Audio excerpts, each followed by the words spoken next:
In the previous video, we initialized an empty array on line 9 of contact.php for additional email headers, and then hard-coded several headers that are specific to this particular form. There's no danger of email header injection attacks from hard-coded values like this, but it's common practice to incorporate the user's email address in a reply to header. Doing so makes it easy to reply directly by clicking the reply button in an email program. It's certainly convenient, but it's also fraught with danger because attackers frequently try to pack an email input field with a large number of spurious headers. In this video, I'll show you how to incorporate the user's email address safely into the headers. So we need to switch to the mail processing script. It's process_mail.php. And the code is beginning to get a little bit more complex, so I've added comments to this version in the exercise files. And we need to scroll down to the bottom of the file. We want to add the user's email address to the headers array only if no suspect phrases have been found. So the new code needs to go into this conditional statement that begins on line 25.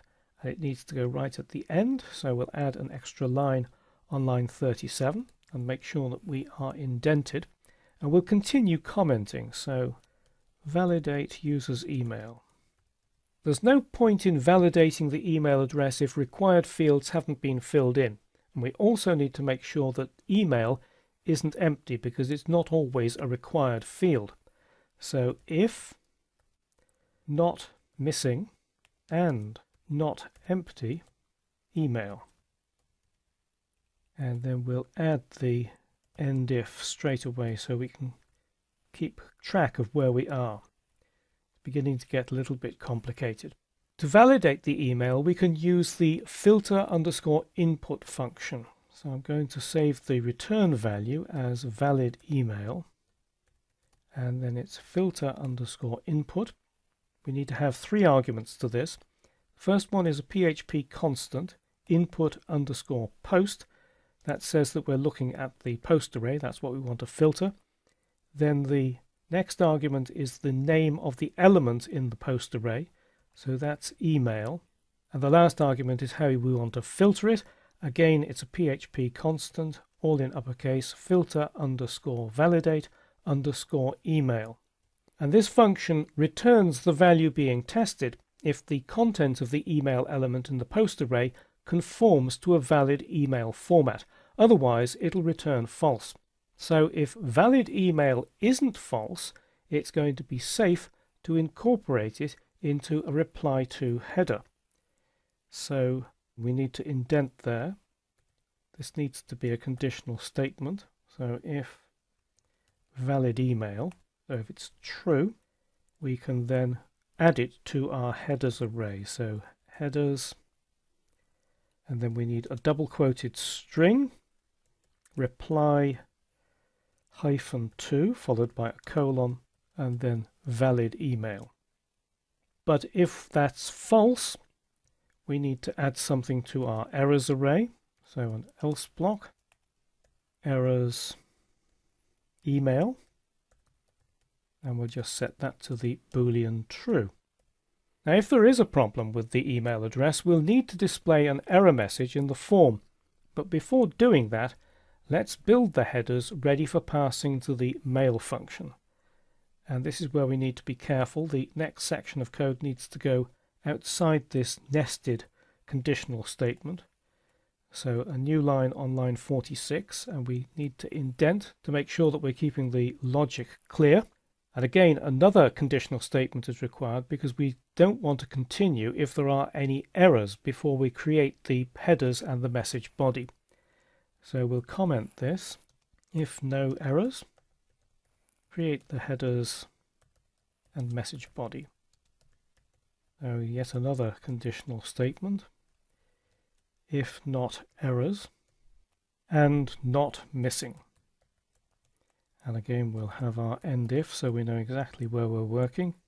Then inside there we need to create the headers, and each email header except the last one needs to be terminated by a carriage return a new line character. So we can use the implode function to join the elements of the headers array, and we'll reassign it to headers. So implode, and the first argument needs to be a double quoted string \r\n. That will be a carriage return, a new line character. That's what we're joining our array with, and the next argument is the array that we're joining, which is called headers. So we need to save that processing script and then go back to the main contact form in contact.php, and we need to add a little error message for email if there is a problem with the email address. We've already got an error message on line 50 if the email address is missing and it's required. What we need to do is we need to add an else if block in here. So PHP else if, and then the condition will be is set, and then the errors array and the email element. So if that is set, we then need to have another span in our HTML with the class warning, and the error message will be invalid email address. And we've already got the end if down there, so everything looks fine there. So if we save everything and then load the page into a browser, we can test it. And we need to fill in all of the fields to be able to test for the email, because that was the way in which the code in the processing script works. It will only test the email if nothing is in the missing array. So I'll have my name in there, then an email address, which doesn't match the pattern for a real email address, and then just a comment. And if we click send comments, we get invalid email address, and everything is preserved. If I change this to something that looks like a valid email address, even though it isn't a real one, and then click send comments, everything is sent. So we're now very close to being able to sending our email message. So we've now added the user's email address to the email headers in a way that won't compromise the security of our online form. Although the vast majority of internet users are honest, attackers are always on the lookout for insecure scripts, so you should never trust user input without testing it thoroughly.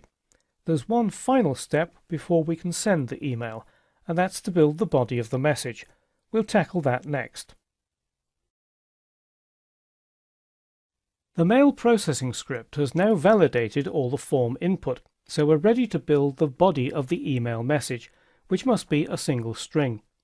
Forms often contain a large number of fields, so I plan to automate the process. But for this to work, the form fields must have meaningful name attributes because they'll be used as labels in the email body.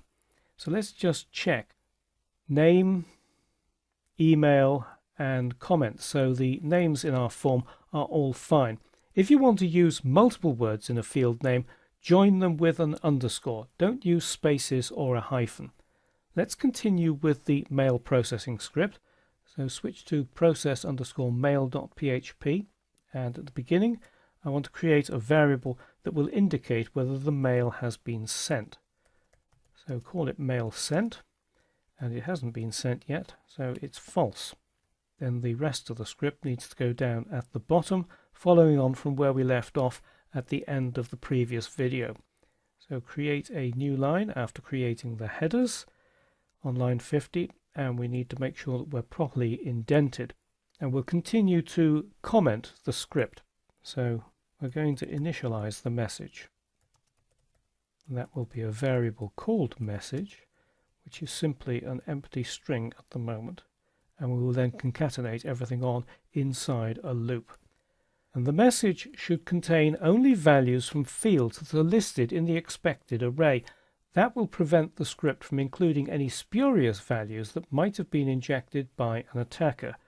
So we need a for each loop that goes through the expected array, and we'll call each element field. And then we'll have the end for each straight away so we know where we're working, and just tidy up the indentation.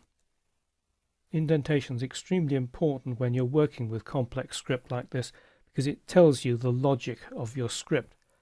So inside there, we need to handle the value that has been submitted in each form field. And I'm going to assign it to a temporary variable called val.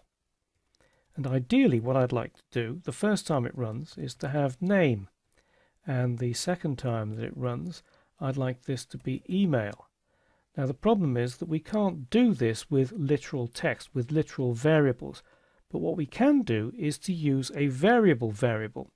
If you remember, earlier in this chapter we used variables in this loop that you can see up here, and on line 33 and line 35 we're using a variable. It begins with $2 instead of 1. And what this does is it creates a new variable based on the name of the variable that is used as the variable. So what happened here was we were using the key from the post array, and each time that we ran through it, post name became simply name, post email became email, and so on. So down here in this for each loop we can use field as a variable. So if we make that $2 field, the first time that this loop runs, field will be name. So it will contain the value that is in the name input field, and we're then assigning that to val so we can work with it. But we need to make sure that the field isn't empty, so we need a conditional statement here. So if, then we'll use the isSet function, and we'll pass it our variable field, and check not empty, again passing it the variable, so $2 in front of field, and then put the closing curly brace down there. But if the field is empty, we need an else block, and in there we'll assign to val a string not selected. So as this loop runs, val will contain either the value stored in a particular input field or the string not selected. At the moment the form contains only text input fields and a text area, but some form elements submit their values as an array, so we need to check if val is an array. So after that conditional statement we'll add another comment. So we need to use a conditional statement and the isArray function. We pass it val, and if it is an array we reassign to val the result of using the implode function, which will join together all the elements in an array as a single string, and the first argument to it is what you want between each array element. So we're having a comma separated string, so it'll be a comma and a space. Then the second argument is the array that you want to join, so that is val.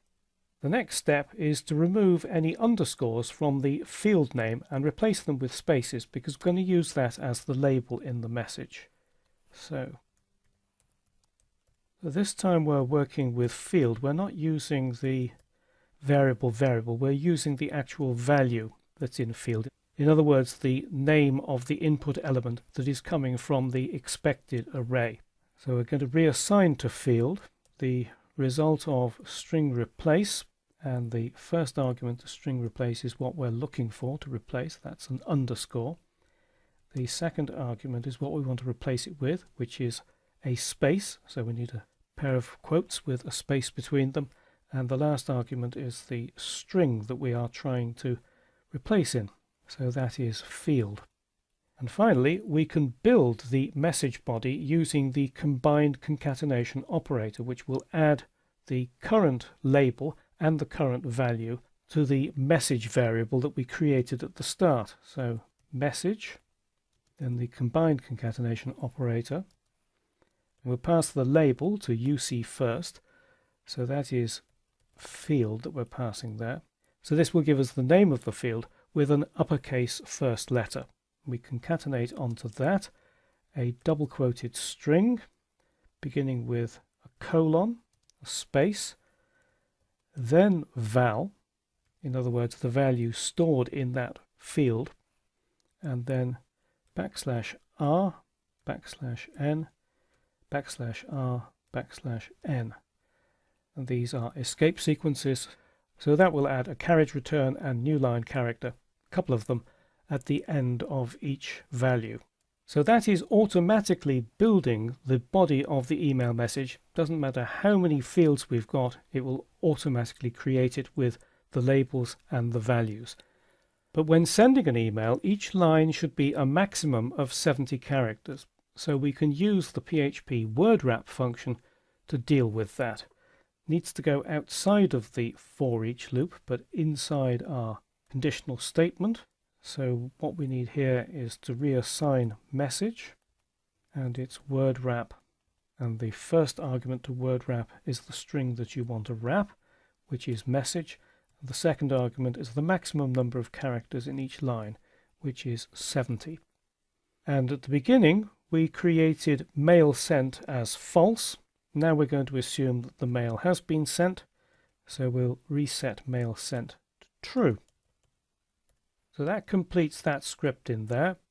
To test it, let's go back to contact.php, scroll down to the bottom, and just before the closing body tag, insert a couple of HTML pre-tags.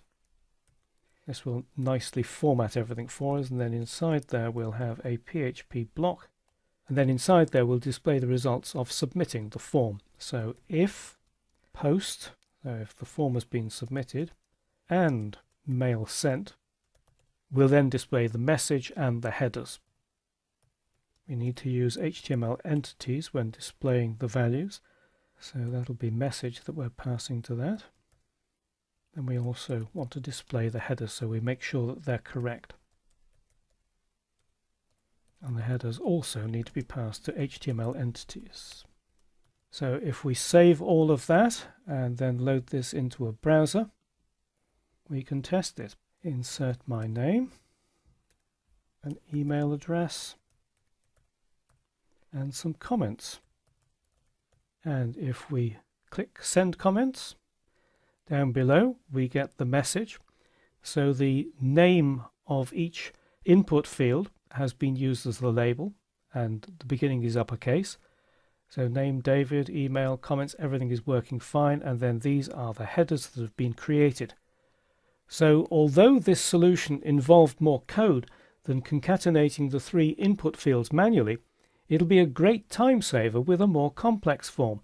Because it uses generic code, the mail processing script can be used with any form, and it will build the body of the message automatically, as long as you give input fields meaningful names and separate multiple words with an underscore. You can't use a hyphen because the script relies on the use of variables, and hyphens are invalid in variable names. We're now ready to send the email. We'll do that next.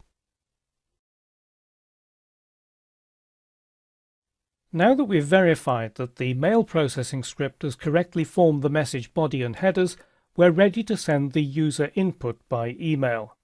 So let's return to the code. And here at the bottom of process_mail.php, on line 67 at the moment we're simply setting mail sent to true. So we need to remove that true and replace it by the mail function. And we pass it all 5 arguments. The first one, 2, is the destination address. Next is subject, which is the subject line. Then we have the message body. Then the headers. And finally we're passing it the 5th argument, which we've saved as authorized. Now if this succeeds in sending the mail, the return value of mail will be true. So this will be set to true. But if it fails, we need to add an error message.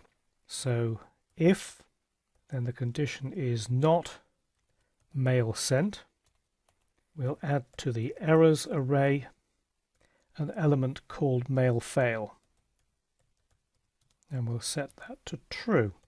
But if we do succeed in sending the mail, I want to send people to another page, that's this page here, thanks.php, which simply acknowledges that the mail has been sent.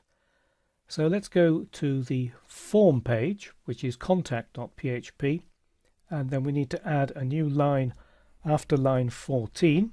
So after we've gone through the script in process_mail.php, we have a conditional statement.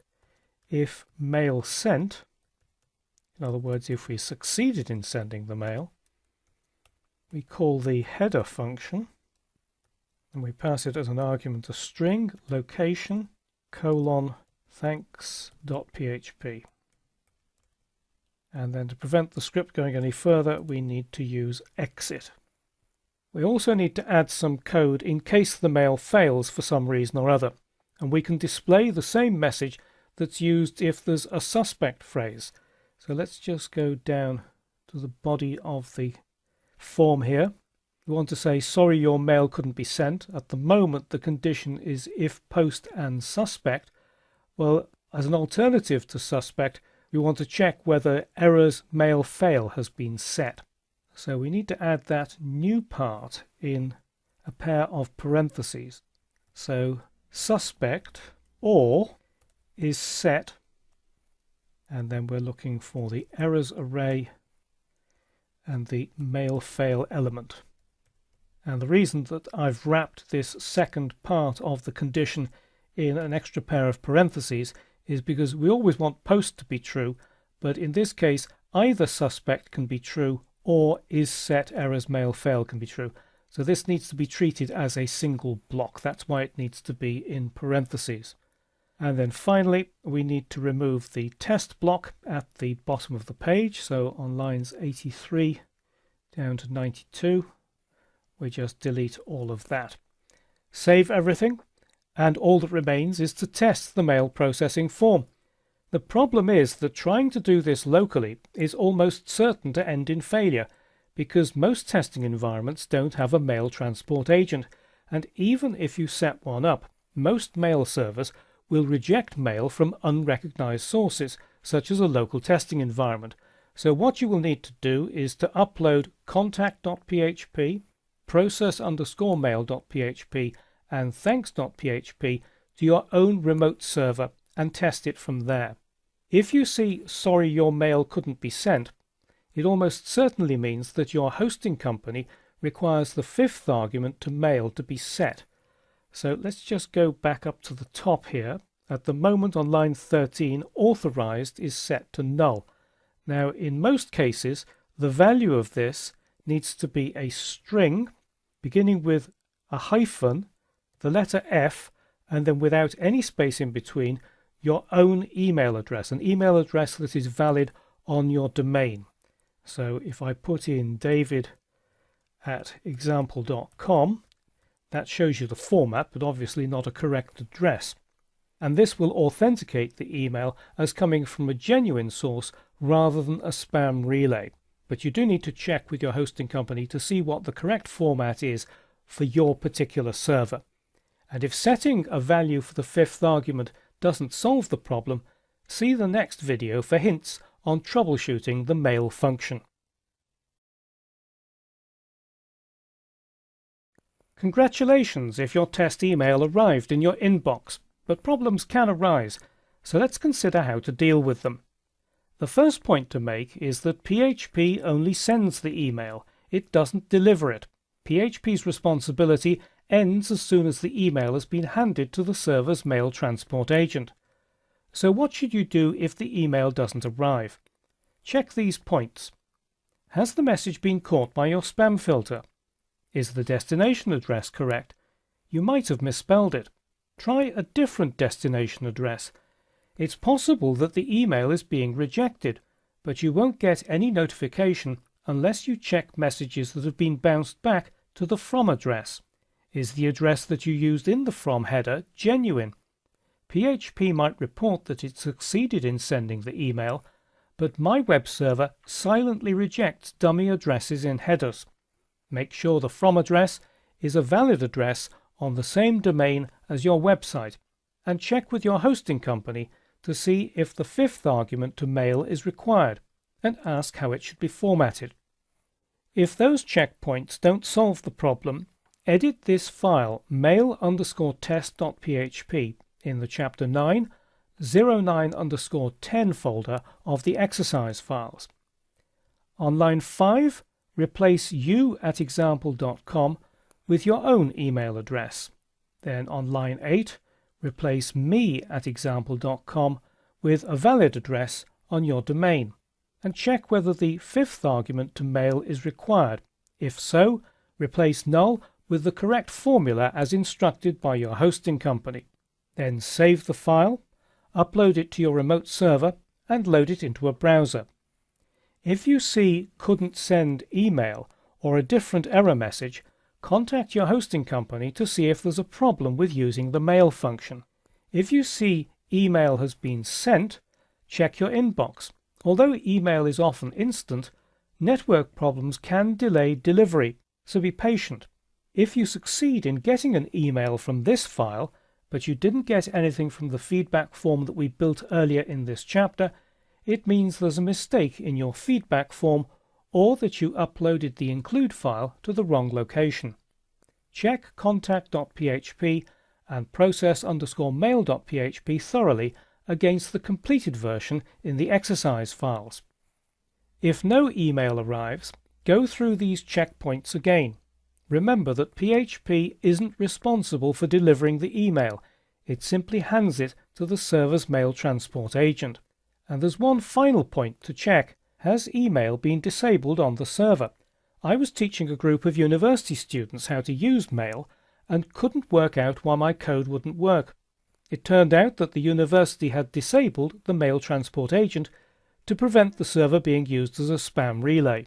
There was nothing wrong with my code, but a vital part of the ecosystem was missing.